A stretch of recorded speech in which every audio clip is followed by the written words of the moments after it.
पार्वती पिता महादेवा।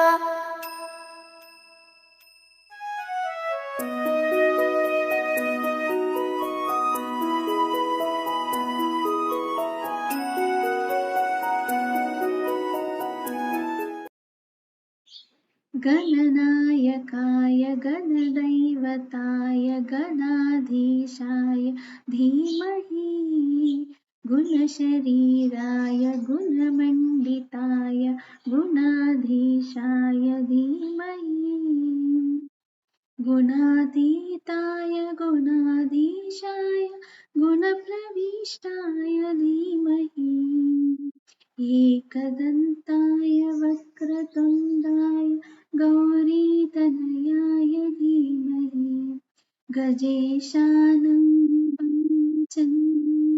శ్రీగణేశాయ ధీమహి. నాకు జన్మనిచ్చిన తల్లిదండ్రులకు, జ్ఞానాన్ని చదువును ప్రసాదించిన గురువులకు, ఆధ్యాత్మిక గురువులకు, జ్యోతిష శాస్త్ర గురువులకు, పెద్దలకు అందరికీ నా హృదయపూర్వక నమస్కారములు. చిన్నారులందరికీ కౌముది ఛానల్కి స్వాగతం. మనం పార్ట్ 1 వీడియోలో బాలగణపతి ఎలా జన్మించాడో, అమ్మ ఎలా ముద్దు చేసింది బాలగణపతిని అని అన్నీ విన్నాం కదా.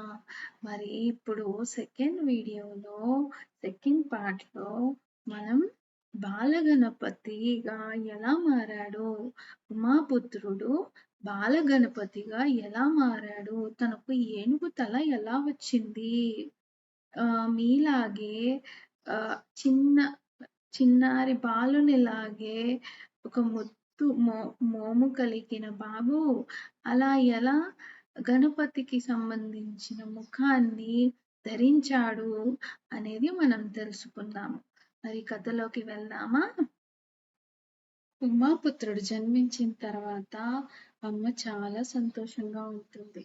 తన ముద్దు మాటలు విని అమ్మ ఎంతో మురిసిపోయింది. తర్వాత కొన్ని రోజులకి పరమశివుడు గుర్తుకొచ్చి అమ్మకు ఎలాగైనా సరే ఆయనను కైలాసానికి రప్పించాలి అని తన అన్న అయిన నారాయణుణ్ణి ప్రార్థిస్తుంది. ఓం నమో నారాయణాయ, ఓం నమో నారాయణాయ అని ప్రార్థిస్తుంది. అప్పుడు నారాయణుడు ప్రత్యక్షమై, చెల్లి పార్వతి, ఏమైంది, ఏంటి నీ సమస్య, ఎందుకు నువ్వు బాధపడుతున్నావు అని అడుగుతాడు. అప్పుడు పార్వతీదేవి, అన్నా, ఎలాగైనా సరే నా భర్తను నువ్వు ఆ గజాసురుడి కడుపు నుండి విడిపించుకు తీసుకురావాలి, లేదంటే నేను జీవించలేను అని అమ్మ చాలా బాధపడుతుంది. అప్పుడు నారాయణుడు, నువ్వు చింతించకు తల్లి పార్వతి, నేను నీ భర్తను ఎలాగైనా ఆ గజాసురుడి కడుపు నుండి బయటకొచ్చేలా చేసి నేను కైలాసానికి తీసుకువస్తాను, నువ్వు బాధపడకు అని తను బయలుదేరుతాడు. అలా బయలుదేరిన నారాయణుడు ఎక్కడికి వెళతాడు? ఫస్ట్ నందీశ్వరుని దగ్గరికి వెళ్తాడు. నందీశ్వరుడు అంటే ఎవరు? నందీశ్వరుడు అంటే ఆ పరమశివునికి వాహనం, నంది వాహనం. మీరు గుడికి వెళ్తే అక్కడ లింగానికి ముందు ఒక నంది రూపం ఉంటుంది, అతనే నందీశ్వరుడు. సో ఈ నందీశ్వరుణ్ణి అడుగుతాడు. ఏమని అడుగుతాడు నారాయణుడు? నీవు ఎలాగైనా ఒక గంగిరెద్దుగా మారిపోవాలి, నేను నిన్ను ఆడిస్తాను, ఇంకా ఇతర దేవతలు కూడా ఆడటానికి పాడటానికి వాళ్ళ వేషధారణను మార్చుకుని నా వెంట రావాలి, మనమంతా కలిసి ఆ గజాసురుని వద్దకు వెళ్ళాలి అని అప్పుడు నారాయణుడు అందరినీ తీసుకొని అతని రాజ్యానికి బయలుదేరుతాడు. రాజ్యం చేరుకున్న తర్వాత అక్కడ గజాసురుణ్ణి కలిసి, మీరంతా గంగిరెద్దులు ఆడించే వారమని, మేమెంతో చక్కగా నాట్య ప్రదర్శన ఇస్తామని, ఎలాగైనా మా ప్రదర్శన చూడాలని వేడుకున్నారు. అప్పుడు గజాసురుడు కరుణించి, సరే మీరంతా మీ ప్రదర్శనను ప్రారంభించండి అని చెప్పగానే అప్పుడు నారాయణుడు ఎంతో అందంగా అలంకరించిన గంగిరెద్దును ఆడించడం మొదలు పెడతాడు. ఇతర దేవతలందరూ కూడా ఆడుతూ, పాడుతూ, ఎంతో తీయగా పాడుతూ, ఎంతో అందంగా ఆడుతూ వారంతా గజాసురుడిని మెప్పించే ప్రయత్నం చేస్తారు. వీరి ఆటపాటలు విని ఆ గజాసురుడు నిజంగానే మైమరిచిపోయి వాళ్ళ ప్రదర్శనను చూసి ఇలా ఎలా సాధ్యపడింది? ఇంత అందంగా వీళ్ళు ఇంత చూడముచ్చటగా వీళ్ళు ప్రదర్శించడం అనేది నేను ఇప్పటిదాకా చూడలేదు. మీకేం వరం కావాలి కోరుకోండి అని తను వాళ్ళకి వరం ఇచ్చాడు. గజాసురుడు వరం ఇవ్వగానే వీరంతా సంతోషించి మాకు కావలసింది మీ దగ్గరే ఉంది. గజాసుర రాజా, మీరు మాకు ఆ పరమశివుణ్ణి తిరిగి మాకు ప్రసాదించాలి అని కోరుకుంటారు. కానీ మీరిచ్చిన మాటను మరవకూడదు, మార్చకూడదు.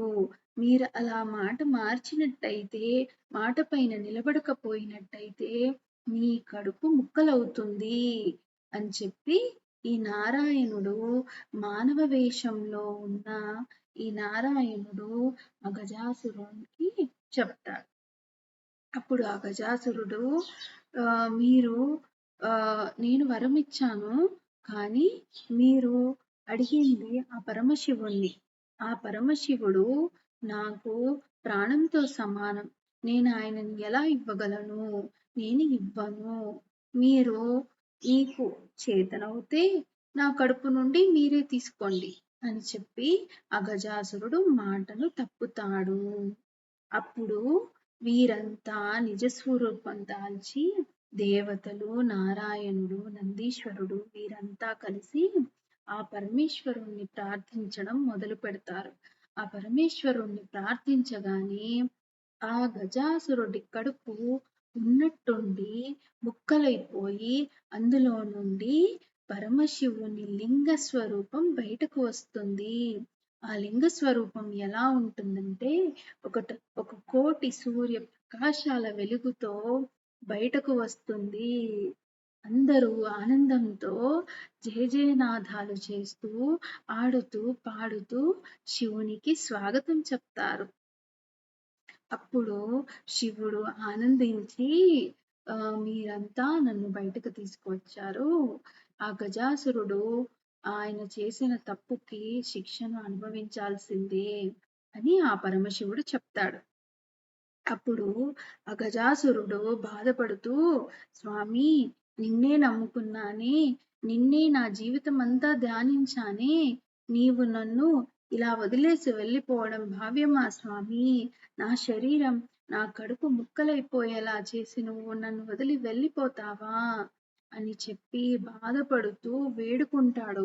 నన్ను అనుగ్రహించు స్వామి, నన్ను నీ వద్దనే ఉండేలా చేయి స్వామి అని ప్రార్థిస్తాడు.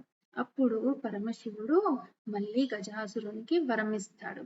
ఏమని వరమిస్తాడు? చూడు గజాసురా, నీవు నీపై నాకెంతో వాత్సల్యం ఉంది. కానీ నీవు కోరుకున్న కోరిక స్వార్థపూరితమైనది కనుక నేను ఆ స్వార్థపూరితమైన కోరికను ఎప్పుడూ అనుమతించలేను. పరమశివుడు ఆ గజాసురునికి ఇంకొక వరాన్ని ప్రసాదిస్తాడు. ఏమని ప్రసాదిస్తాడు? గజాసురా, నీవు ఒక గజానివి అంటే ఏనుగువు కదా, నీ తలను ఎప్పుడూ కూడా మా సమక్షంలోనే కైలాసంలోనే ఉండేలా నీకు వరాన్ని ప్రసాదిస్తున్నాను. నీవు ఇంకా నీ శరీరంపై ఉన్న చర్మాన్ని కూడా నేను నా వస్త్రంగా ధరిస్తాను. ఇవి నేను నీకు ఇస్తున్న వరాలు కనుక నీవు చింతించకు అని చెప్పి ఆయన కైలాసానికి బయలుదేరుతాడు. అక్కడ కైలాసంలో ఏం జరుగుతుందో చూద్దామా? కైలాసంలో అమ్మ శివుణ్ణి ధ్యానించడం కోసము ఉమాపుత్రుణ్ణి నిద్రలేపుతుంది. ఉమాపుత్ర, నాయనా, నీవు ఎంతో ముద్దుగా మాట్లాడతావు. నీ ముద్దు మాటలు విని నా కడుపు నిండిపోతుంది. నీకింకా ఏం కావాలి నాయనా? నీకేం కావాలన్నా నేను తెచ్చిస్తాను. కానీ నీవు నేను చేయమని చెప్పిన ఒక పనిని మాత్రం నువ్వు చెయ్యాలి అని అడుగుతుంది అమ్మ. అడిగితే అప్పుడు ఉమాపుత్రుడు, అమ్మా నువ్వు ఏమడిగినా చేస్తానమ్మా నేను. ఏం చేయమంటావమ్మా? ఆ కొండను ఎత్తుకు తీసుకురానా నీకోసము? లేదా ఆ కోనేరులో ఉన్న తామర పువ్వులన్నింటిని తీసుకొచ్చేయనా నీకోసము? లేదా నీ ముందు ఆ నెమలిని నాట్యం చేయమని అడగనా? లేకపోతే ఇంకా ఏం చేయనమ్మా? లేదా ఆ రాక్షసుల ముక్కు పిండేయమంటావా? ఏం చేయాలమ్మా నేను అని ప్రేమతో అమ్మను అడుగుతాడు. అమ్మ నవ్వుతూ, వద్దు నాన్న, నువ్వు ఏమీ చేయక్కర్లేదు. నువ్వు చేయాల్సిందంతా ఈ మందిరం బయట కూర్చుని నీకు ఇష్టమైన మోదకాలు తింటూ నీవు కాపలాగా ఉండాలి. ఎవ్వరిని కూడా లోపలికి రానివ్వకూడదు. నా అనుమతి లేనిదే, నా ఆజ్ఞ లేనిదే ఎవ్వరిని కూడా అనుమతించరాదు అని అమ్మ చెప్తుంది. అయితే అప్పుడు ఉమాపుత్రుడు, సరేనమ్మా నేను నీకోసం ఏమైనా చేస్తాను అని చెప్పి బయట కూర్చుని ఉండ్రాళ్ళు తింటూ అటు ఇటు చూస్తూ ఎవరైనా వస్తున్నారా అని తన ఆయుధాన్ని పట్టుకుని కూర్చుంటాడు. అప్పుడు పరమశివుడు కైలాసానికి చేరుకుంటాడు. ఇప్పుడు ముఖ్యమైన ఘట్టం జరగబోతుంది. అందరూ శ్రద్ధగా వినాలి. ఆ పరమశివుడు కైలాసానికి చేరుకోగానే అక్కడ మందిర ద్వారం దగ్గర ఒక ముద్దులొలికే బాలుడు కూర్చుని ఉంటాడు. అప్పుడు పరమశివుడు ఆ బాలుణ్ణి చూసి, నీవెవరు నాయనా, నువ్వు ఇక్కడ ఎందుకున్నావు అని అడుగుతాడు. అప్పుడు ఆ బాలుడు చెప్తాడు, మీరెవరు? మీరెందుకొచ్చారు ఇక్కడికి? ఇక్కడికి రాకూడదు. మీకు అనుమతి లేదు అని చెప్తాడు. చెప్తే, నువ్వు ఇంత చిన్న బాలుడవు, నువ్వు నాకు అనుమతి ఇవ్వటం ఏంటి? ఇది నా మందిరము. ఇక్కడ నా పార్వతి ఉంటుంది. నీవెవరు అని అడుగుతాడు. అడిగితే, నేను ఆ అమ్మ కొడుకుని. నేను ఆ అమ్మ పుత్రుడను నేను. అమ్మ ఆజ్ఞ లేనిదే ఎవ్వరినీ నేను లోపలికి అనుమతించలేను అని చెప్తాడు. అయితే ఆ పరమశివుడు, అలా కాదు నాయనా, నాకు కోపం తెప్పించకు. నేను వెళ్ళాలి. నేను పార్వతిని చూడాలి. నన్ను అనుమతించు. నేను లోపలికి వెళ్ళాలి అని అంటాడు. అంటే ఆ చిన్న బాలుడైన ఉమాపుత్రుడు మీరు పెద్దవారయ్యుండి ఇలా అహంకారంతో మాట్లాడకూడదు. నేనొక చిన్న బాలుడనని తెలుసు కదా! అయినా మీరు మొండిగా లోపలికి వెళ్ళాలి అని మీరు మాట్లాడకూడదు అని ఆ ఉమాపుత్రుడు ఎదురు మాట్లాడతాడు. తరువాత పరమశివుడికి చాలా కోపం వస్తుంది. ఇంత చిన్న బాలుడు నన్ను ఎలా అడ్డగిస్తున్నాడు? ఈ బాబుని నేను ఏం చేయాలి? అని చెప్పి కోపంతో త్రిశూలం తీసి తన మెడను తొలగించే ప్రయత్నం చేస్తాడు. ఎన్నిసార్లు తలను తొలగించినా, ఉమాపుత్రుని తలను తొలగించినా, అమ్మా అని అరవగానే మళ్ళీ ఆ తల వచ్చి బాబుకు అతుక్కునేది. సో అలా ఒక 2, 3 సార్లు జరిగిన తర్వాత శివుడు మూడో కన్ను తెరిచి ఆ బాబు తలను కాల్చేస్తాడు. అప్పుడు ఆ బాబుకి తల లేకుండా పోతుంది. అమ్మా అమ్మా అని గట్టిగా అరుస్తూ ఏడుస్తూ ఉంటాడు. అప్పుడు ఆ అరుపులు ఆ అమ్మ వింటుంది. విని పరిగెత్తుకుని వచ్చి చూడగానే అక్కడ చిన్న బాలుడు తను పడిపోయి ఉంటాడు. సో తల లేకుండా మొండెంతో పడిపోయి ఉంటాడు. అది చూసిన అమ్మ భయభ్రాంతికి లోనై బాధపడుతూ, ఎవరు ఈ పని చేసింది? నా బిడ్డడైనా, నా పసిబాలుడైనా, నా ముద్దులొలికే బాలుణ్ణి ఎవరు ఇలా చేశారు? అని అమ్మ బాధపడుతూ పరమశివుని వంక చూసి, మీరే చేశారా ఇలాగా? ఎందుకు చేశారు? ఇంత చిన్న బాలుని పైన మీరు ఇంత శక్తిని ప్రయోగిస్తారా? మీ ప్రతాపం అంతా చిన్నపిల్లల పైన చూపిస్తారా? ఇది తప్పు కదా! మీరు ఎలాగైనా నా బాబుని తిరిగి బ్రతికించండి అని ఏడుస్తుంది అమ్మ. చాలా ఏడుస్తుంది. అప్పుడు పరమశివుడు కరుణించి ఆహ్, ఏంటి పార్వతి, ఈ ఈ చిన్న బాలుడు మన కుమారుడా? ఎప్పుడు ఎలా జన్మించాడు అని అడుగుతాడు. అడిగితే ఇతను నా మానస పుత్రుడు. నేను మానస యాత్ర చేసి నేను ఒక పసుపు ముద్దతో తయారు చేసిన బాలుడికి ప్రాణం పోసి నేను ఆ బాలుడిని ఎంతో ముద్దారుగా పెంచుకుంటున్నాను. అలాంటి బాలుడిని మీరు చంపేశారు అని అమ్మ ఏడుస్తుంది. ఎలాగైనా బ్రతికించమని వేడుకుంటుంది. అప్పుడు ఆ పరమశివుడు వెంటనే నందీశ్వరుణ్ణి పిలిచి, నందీశ్వరా, ఉత్తర దిక్కుగా పడుకుని ఉన్న ఏ ప్రాణి అయినా సరే పర్వాలేదు. ఆ ప్రాణి యొక్క తలను ఖండించి నువ్వు వెంటనే తీసుకురావాలి, కైలాసానికి తీసుకురావాలి అని చెప్పి ఆజ్ఞయిస్తాడు. అప్పుడు నందీశ్వరుడు అడవికి వెళ్ళి అక్కడ ప్రాణులను వెతుకుతూ ఉండగా అక్కడ గజాసురుడు ఒక ఏనుగు అవతారంలో పడుకుని ఉండి అక్కడ ఓం నమ శివాయ ఓం నమ శివాయ అని ధ్యానం చేస్తూ ఉంటాడు. ప్రాణాపాయ స్థితిలో ఉంటాడు. ఉత్తర దిక్కుగా తలపెట్టి ఉండి పడుకుని ఉంటాడు. అప్పుడు ఆ నందీశ్వరుడు ఆ పరమేశ్వరుని మాటలు గుర్తుకు వచ్చి, సరే నేను ఈ ఏనుగునే తీసుకెళ్తాను. ఏ ఉత్తర దిశగా పడుకుని ఉంటుందో దాని తలనే తీసుకురమ్మన్నారు పరమశివుడు అని చెప్పి ఆ తలను ఖండించి ఆ గజానికి ఉన్న తలను తీసుకొని కైలాసానికి బయలుదేరుతాడు.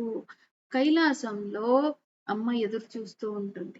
అప్పుడు ఆ ఆ గజానికి ఉన్న తలను నందీశ్వరుడు తీసుకురాగా ఆ తలను ఆ తలను ఏం చేస్తారంటే పరమశివుడు ఆ బాలుని యొక్క ముండానికి, అంటే బాడీ ఉంటుంది కదా, తల లేకుండా బాడీ ఉంది కదా బాలుంది, ఆ బాబు తల లేకుండా ఉన్నాడు కాబట్టి ఆ గజరాజు ఆ ఏనుగు యొక్క తలను తీసుకువచ్చి ఆ బాబుకు తన శక్తులను ఉపయోగించి ఆ బాబును తిరిగి బ్రతికిస్తాడు. అప్పుడు బాబు లేచి అమ్మా అమ్మా అని పిలుస్తాడు.